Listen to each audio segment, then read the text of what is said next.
Sir, I now rise in reply to the discussions that have taken place on the motion of thanks to the governor's address.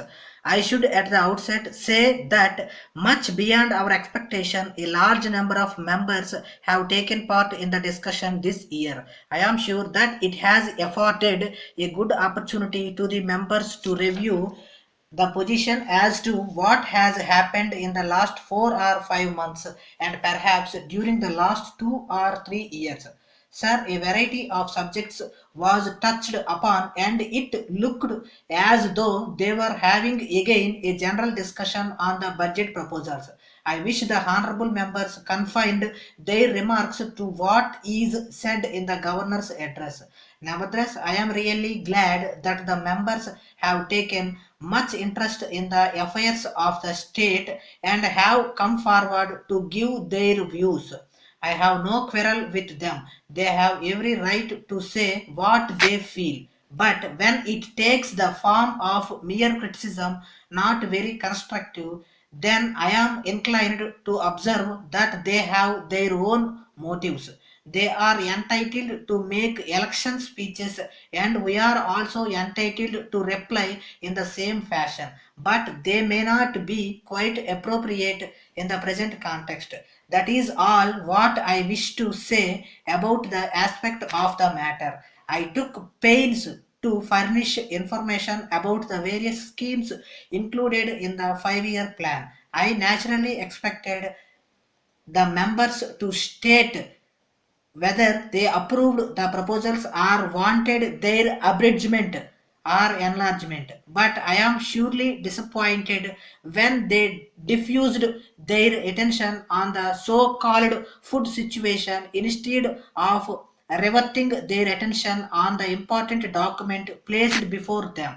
I am sorry to say that they have indulged in cheap criticism, as it was always easy to state in all places that many people were dying. Somebody has once said that man is a complaining animal.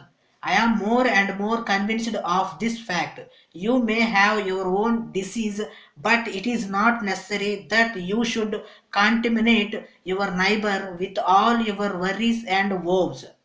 I want to tell you straight away that in spite of many difficulties of a kind which have not been confronted by any government, we have maintained law and order and have kept up proper standard of administration. I want that members should take an optimistic view of things.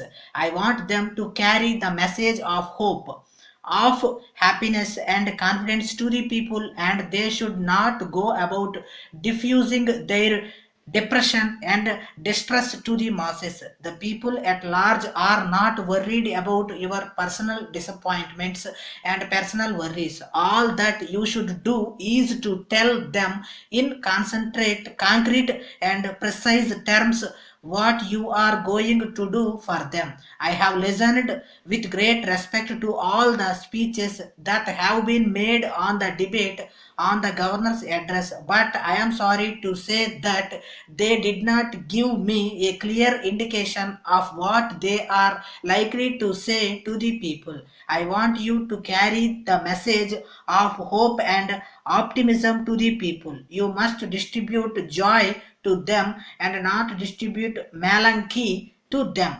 I am an optimist and I share the optimism of the people. I know that the people are optimistic and they do appreciate that in spite of the very many difficulties, the government are doing something for them. It does not matter what kind of speeches are made here. I am sure that the country's outlook is quite bright and cheerful. So I think I need not attach much importance to the various unreasonable criticisms leveled against the government on the floor of the House. Sir, much time has been taken during the last 5 years by discussion on the food situation. Anybody can speak on this subject without preparation and without any statistics and criticize the government for their omissions and commissions because it is the easiest subject on which they can freely state what they cannot otherwise do in the course of the discussion on other specific subjects. Let me point out to the House that it is not a matter which can be tackled overnight. The neglect of decades and centuries is before us. If the food situation still continues to be bad, it is because it was so abnormal all those years. So we have to take quite a long time to improve the situation substantially. I think nobody will ever say that we have not done anything in this regard. Having regard to the magnitude of the problem, however much we may wish to achieve quick results, it will certainly take some time. I therefore request the members to appreciate all these difficulties and bear with us for some more time. Some honorable member remarked that the case of this government has not been effectively put forward before the government of India. I may at once tell that member that we have been pressing our case far too much, and I myself felt from the correspondence that passed between this government and the government of India that we have been putting our case in strong language, much to the annoyance of the officials there. We have done our duty. We know our people and we also know their distress. It is not as if we are obvious of their sufferings. We have addressed the government of India in strong terms. With regard to Yarn, the honorable member who occupies a high position in commercial circles advised us to take an independent line of action and not obey the dictates of the union government. It is a dangerous advice to be made at this juncture. I request members to withdraw their amendments to the motion.